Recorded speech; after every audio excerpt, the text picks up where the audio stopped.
Premise one, if meaning and explanation can only be derived from the natural world, then all conceptions of reality are derived from the natural world. Okay, very simple concept. All right. If meaning and explanation can only be derived from the natural world, then all conceptions of reality are derived from the natural world. So anything that we think is real is from the natural world. That's all it's saying. Okay, I'm just being very formal. Premise two, if all conceptions of reality are derived from the natural world, then there must be a coherence of meaningful experiences. What does that mean? I'll explain it to you real quick. Anyone here believe in unicorns? Nobody believes in unicorns? Oh, shucks. Fairies? You want us to believe? No, not yet. No. I'm not that good. Okay, no. Flying spaghetti monsters? Flying spaghetti monsters. That's the common example used by atheists these days. Flying spaghetti monsters. Anybody believe that there's a teapot orbiting Mars? No? UFOs? Okay. Let me tell you something. A unicorn, I'm going to use a unicorn here, okay? All right. Unicorn is a meaningful concept. Why is it meaningful? Okay, unicorns, let's say unicorns don't exist, right? Let's say they don't. We don't have evidence for that, okay? But I can imagine a unicorn. It's just a horse with a horn on its head. It's a combination of two natural things, right? So it's actually a very meaningful concept. Try a flying horse? Flying horse, okay. I can imagine a horse with wings. Why? Because I know what wings are and I know what a horse is, right? How about a flying spaghetti monster?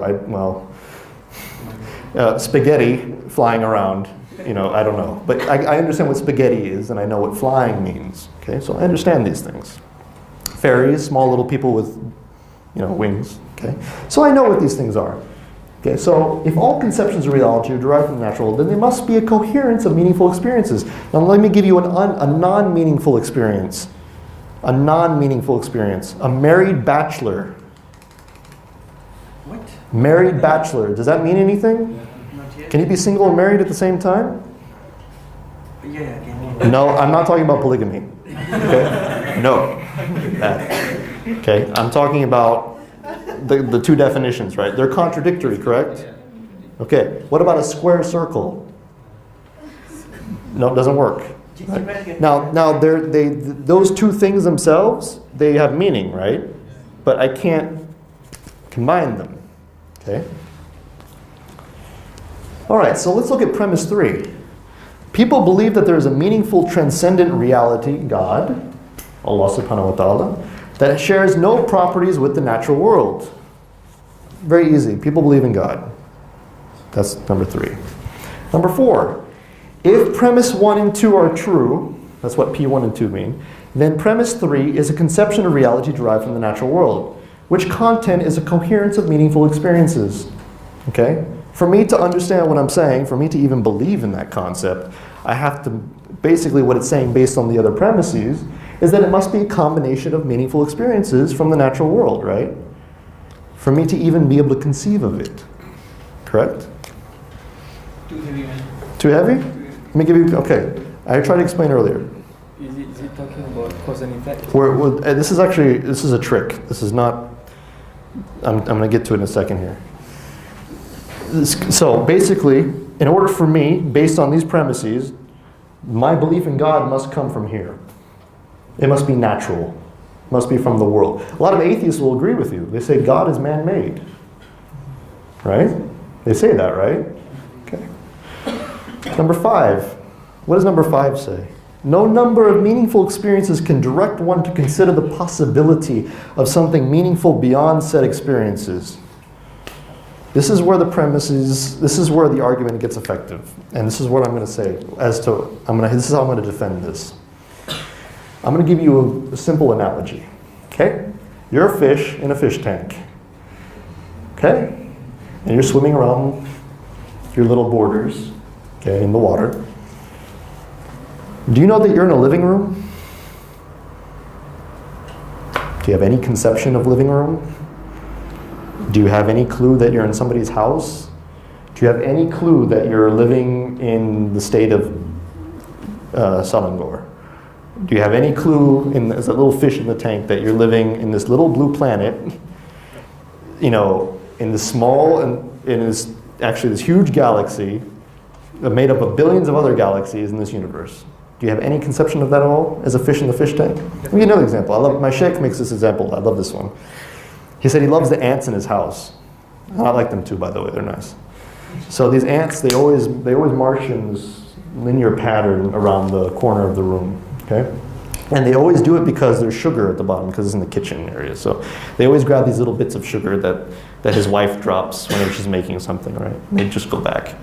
He always wonders, he always finds it fascinating. He says, you know, they're wasting so much energy. If they just would just look up, they go in the cupboard, there's all the sugar right there, right? But they said, but they don't understand, they can't. Their perception is limited, right? So they have no conception whatsoever of the possibility even of that being the case. Okay?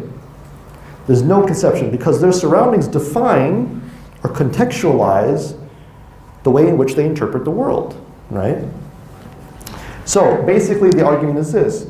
There are limited resources, therefore we can only make limited explanations because of those resources that we have. But number 6 says this, therefore P3 is not a conception derived from the natural world. No number of meaningful experiences from this world can direct one at all to conceive of the possibility of something beyond it. Something that is beyond merciful, that is beyond powerful, that has something beyond our limited conception of intelligence. Okay? We cannot make an analogy whatsoever. So when we conceive of something, we believe in something, and we call this a doxastic attitude, meaning belief attitude. In philosophy, doxastic means it means like a belief attitude. Okay, so the only way you can actually believe something is if you actually have some sort of understanding. Okay, so it has to be it has to mean something. It has to have some sort of conception. Okay, so if the natural world is the only thing that can provide that, then how is it that we're thinking of something beyond it? Brainwashing. Brainwashing? But who started the brainwashing? Parents.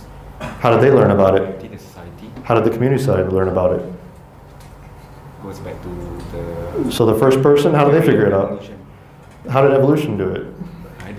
I just say... But there's a limited number of resources. How did evolution, an unguided process apparently, determine that somebody believed in something beyond itself? So it's fitra? Fitra, bingo. What? He said fitra. It's good. Yes, it's basically the fitra. But more importantly, the argument is not just saying fitra God. No, it's not saying that. It's not saying that at all. Okay, it's saying that the natural world itself is limited. It is impossible. It is literally inconceivable. It is contradictory to be able to conceive of something beyond its own, beyond limitations. If you have a certain amount of ink or a certain amount in this marker, right? There's a point in time I'm going to run out. But I would never conceive that I can make limitless amounts of this on the wall, okay? Unless you're a 4-year-old, which then they'll just like all over the place, you know? Okay? But there's no possibility for me to conceive of that. I understand limitation, I understand limitlessness. But what is limitlessness? I live in a limited world. How do I understand what that means? How do I even conceive of the possibility of that existing?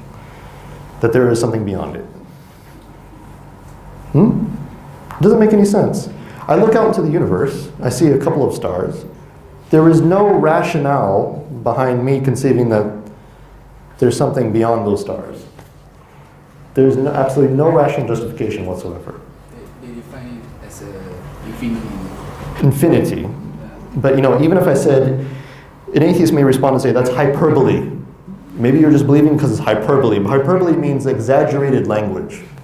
Right? When I say, oh, this thing is, I'm super rich, I'm infinitely rich, you know, it's an exaggeration, right? It means that I have unlimited, but even I know that I have limited. So I can't really say that. But when I talk about God, I mean it. How is that possible? Is it just language? But if it's just language, language is used for explanation. Language has meaning. If I just said, blah, blah, blah, blah, to you right now, you wouldn't understand what I'm saying. I don't even know what I'm saying. There's no content. There's no structure to it. But if I tell you, Allah subhanahu wa ta'ala is beyond merciful, beyond gracious. Do you understand what I'm saying? Infinity? To infinity? Do you understand to some degree what I'm saying? Do you understand? It's unmeasurable. It's unmeasurable. Unimaginable. But you can't fully grasp it. In Islam, we understand this, that the attributes of Allah subhanahu wa ta'ala are relative to us to a degree. That means that we can't fully grasp them. However, they will say that you can understand. You can. There is a level of conception where you understand that there is something beyond that is limitless. That what we do is nothing compared to what he does. Right? We understand that, and it's very normal. We don't have some sort of like, you know, contradiction in our head. It doesn't bother us. It's something that's very simple to understand. Does that make sense? So what I'm asking with the atheist is, how is it possible? If you tell me the natural world is all that can offer me meaning and explanation, how is it possible that I see beyond it? Can't.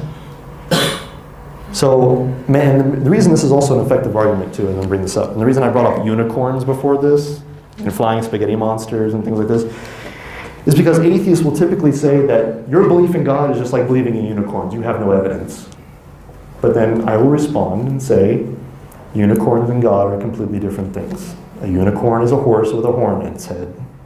God has no horn. He's no horse. He's nothing in this world. So do not tell me that he's the same as a unicorn. Using wrong analogy.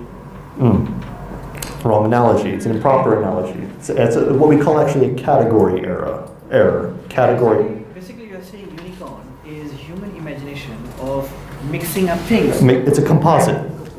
Whereas God Mhm. is unimaginable, Mm-hmm. so you can't derive anything. So you can compare it. It's impossible. What is human imagination Mhm. within our limits? One is beyond imagination, but yet we understand it. Is that what you're saying? Essentially.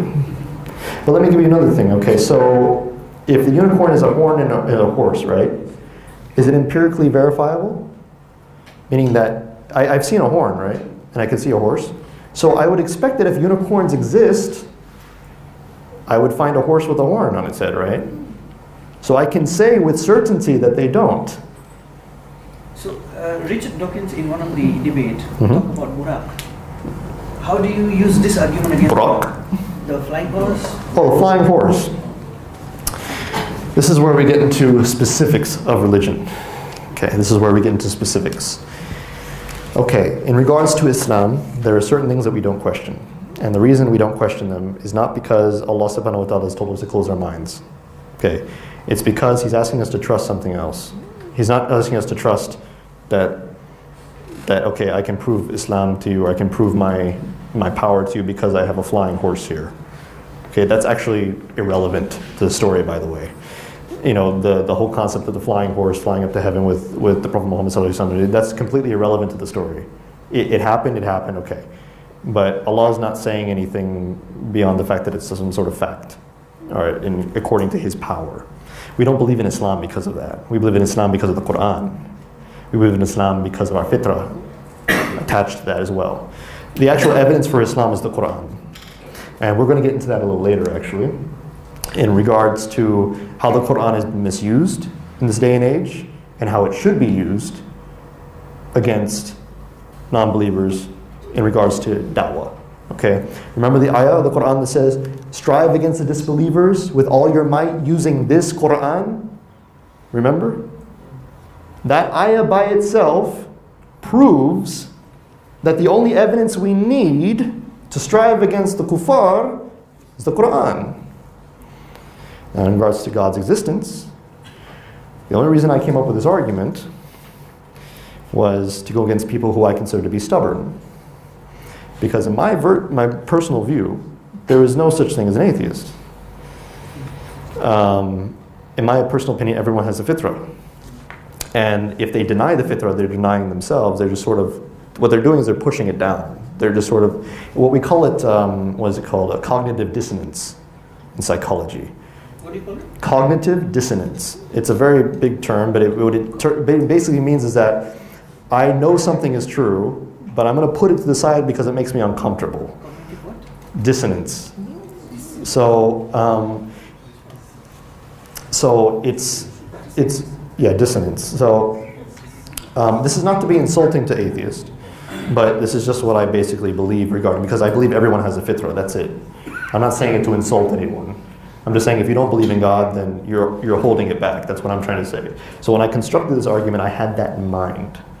So my purpose for the argument was not to prove gods exist, because I already believe that, and I believe everyone already believes that. My purpose for shooting this argument was to destroy their argument, so they had no choice but to go to the other side. That's it. So all I said was I use your reasoning. You tell me that the natural world is all I can use for meaning and explanation. If that's the case, then I shouldn't believe in God. Because I believe in God, that means you're wrong. That's it.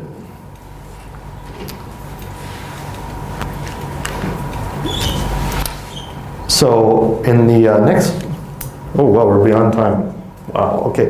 In the next session, inshallah, I hope to discuss the conception of the Quran as being a scientific miracle and why that's wrong. And we should not be doing that based on our understanding of science and based on what the Quran really is. Okay? I will also discuss maybe an additional argument for God's existence. And after that, we will have a question and answer session. And then we can prepare for tomorrow. Okay? So in the meantime, I guess we'll take a break.